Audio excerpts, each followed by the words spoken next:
जिस दिन गांव के सबसे गरीब आदमी ने सबसे अमीर दुकानदार को चोर कहा, कोई नहीं हंसा, क्योंकि उस दिन सच इतना भारी था कि पूरे गांव की आवाज हमेशा के लिए रुक गई थी। लेकिन कहानी यहां से शुरू नहीं होती।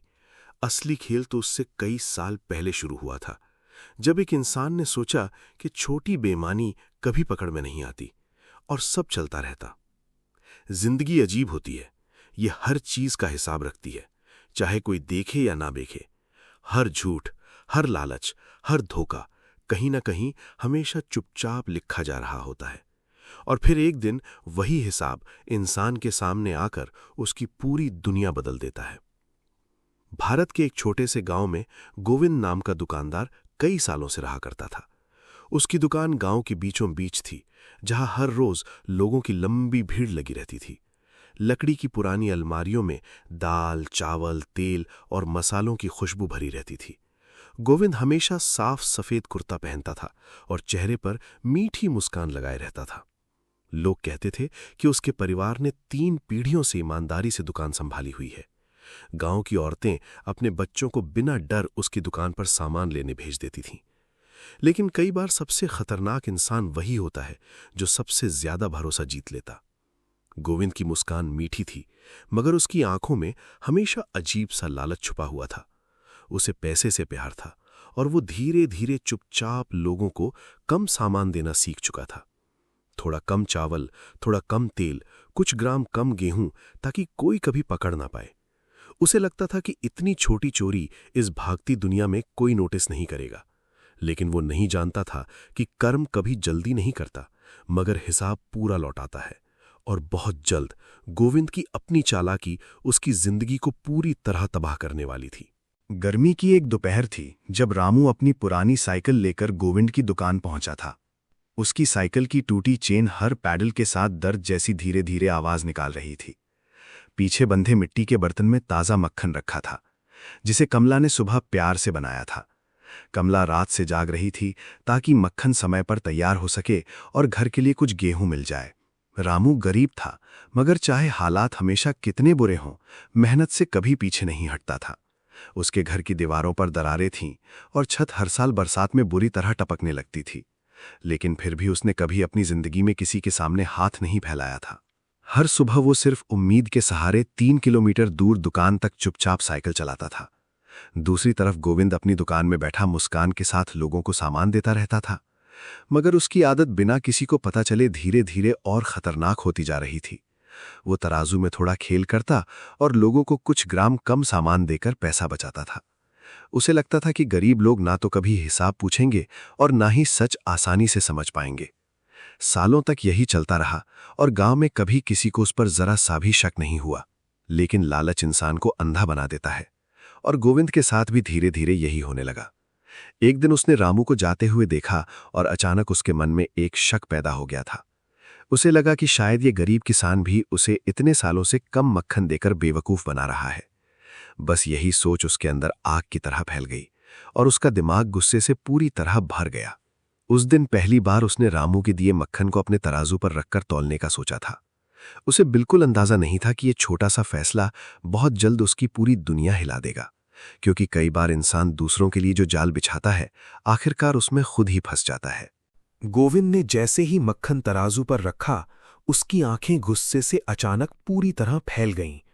तराजू की सुई जाकर ठीक 900 ग्राम पर रुक गई और हवा जैसे अचानक थम सी गई। कुछ पल तक वो मक्खन को घूरता रहा, जैसे उसे अपनी आंखों पर बिल्कुल भी भरोसा ना हो। फिर अचानक उसने गुस्से में मेज पर हाथ पटका और पूरी दुकान में आवाज जोर से गूंज उठी।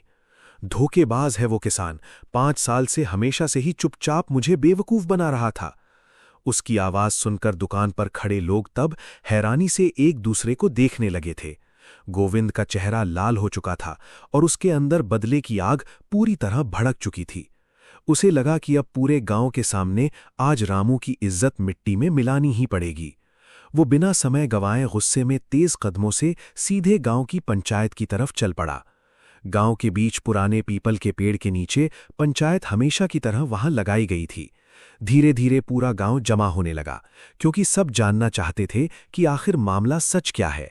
बच्चे दीवारों पर चढ़ गए, औरतें वहां धीरे धीरे आपस में कानों में बातें करने लगीं। थोड़ी देर बाद रामू भी वहां पहुंचा। उसके चेहरे पर डर नहीं बल्कि एक अजीब सी शांति थी। उसकी पुरानी चप्पलों पर मिट्टी लगी थी और माथे से पसीना लगातार नीचे गिर रहा था। गोविंद सबको जोर जोर से चिल्लाकर बता रहा था कि रामू ने उसे सालों तक लूटा है। हर दिन कम मक्खन देता था और भोला बनकर मेरी दुकान से गेहूं लेकर चला जाता था। भीड़ में खड़े लोग वहां अब रामू को चुपचाप शक की नजरों से धीरे धीरे देखने लगे थे। लेकिन सबसे अजीब बात यह थी कि रामू अभी तक बिना बोले बिल्कुल शांत खड़ा हुआ था, जैसे उसे पहले से पता हो कि कुछ ही मिनटों में पूरी कहानी अचानक से पलटने वाली है। और सच में अगले कुछ पल गोविंद की जिंदगी का सबसे बड़ा तूफान आगे बनने वाले थे। पंचायत के मुखिया ने वहां पर धीरे से हाथ उठाकर सबको शांत रहने का इशारा किया। पूरा माहौल अचानक इतना शांत हो गया कि पेड़ों पर बैठे पंछियों की आवाज सुनाई दे रही थी। सरपंच ने रामू की तरफ देखा और धीमी मगर भारी आवाज में उससे सवाल पूछा था। रामू, गोविंद कह रहा है कि तुम सालों से उसे कम मक्खन देकर धोखा दे रहे हो।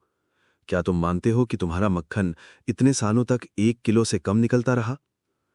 भीड़ की सारी निगाहें अब रामू पर दिख चुकी थीं और सब उसके जवाब का इंतजार कर रहे थे।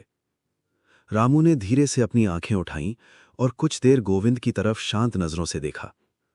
उसकी आंखों में ना डर था ना गुस्सा, बस वहां एक अजीब सी थकान दिखाई दे रही थी। फिर उसने बहुत धीमी आवाज में कहा, सरपंच जी, मेरे पास कभी अपना तराजू नहीं है। ये सुनते ही भीड़ में हलचल शुरू हो गई और गोविंद के चेहरे पर हल्की मुस्कान आ गई। उसे लगा कि अब रामू आज यहीं सबके सामने खुद ही अपनी चोरी पूरी कबूल करने वाला है। लेकिन अगले ही पल रामू ने जो कहा उसने पूरे गांव को पत्थर की तरह चुप कर दिया। सरपंच जी, मैं गरीब आदमी हूं, मेरी नया बाट और तराजू खरीदने की औकात नहीं थी, इसलिए मैं रोज गोविंद जी की दुकान से जो 1 किलो गेहूं खरीदता था, बदले में उसी गेहूं को घर ले जाकर हर सुबह मक्खन बनाते समय तराजू के एक तरफ रखता था, फिर दूसरी तरफ मक्खन रखता था, तब जब तक दोनों पूरी तरह से बराबर ना हो जाएं।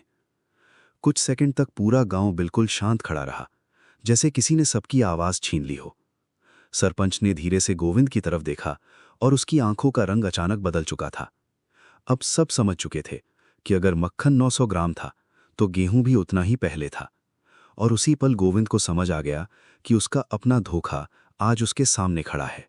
गोविंद के चेहरे का रंग अचानक उड़ चुका था और उसके हाथ डर से हल्के कांपने लगे थे। भीड़ में खड़े लोग अब धीरे धीरे हैरानी के साथ एक दूसरे को देखकर फुसफुसाने लगे थे। जो लोग कुछ देर पहले रामू को चोर समझ रहे थे, अब उनकी नजरें पूरी तरह बदल चुकी थीं। सरपंच अपनी जगह से धीरे धीरे उठे और उनकी आंखों में सख्ती तब साफ दिखाई दे रही थी। उन्होंने गोविंद की तरफ देखा, जो अब सिर झुकाकर जमीन की धूल को चुपचाप घूर रहा था। गोविंद, तुमने दूसरों के लिए जो तराजू बनाया था, आज उसी ने तुम्हें तौल दिया है। तुम सालों से गांव वालों को कम गेहूं देकर हमेशा बिना शर्म के उनका हक मारते रहे, और आज वही धोखा फिर से घूमकर तुम्हारे सामने बिल्कुल उसी वजन में वापस आ गया है।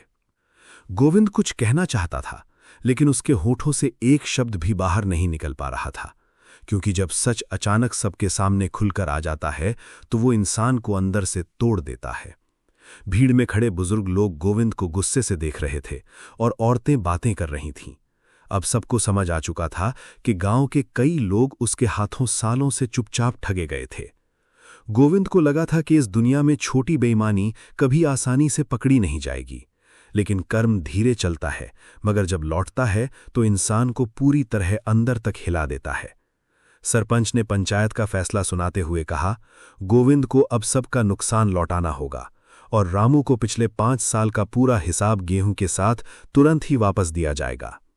पूरा गांव खामोश खड़ा था, क्योंकि किसी ने नहीं सोचा था कि कहानी अचानक ऐसे पलटेगी।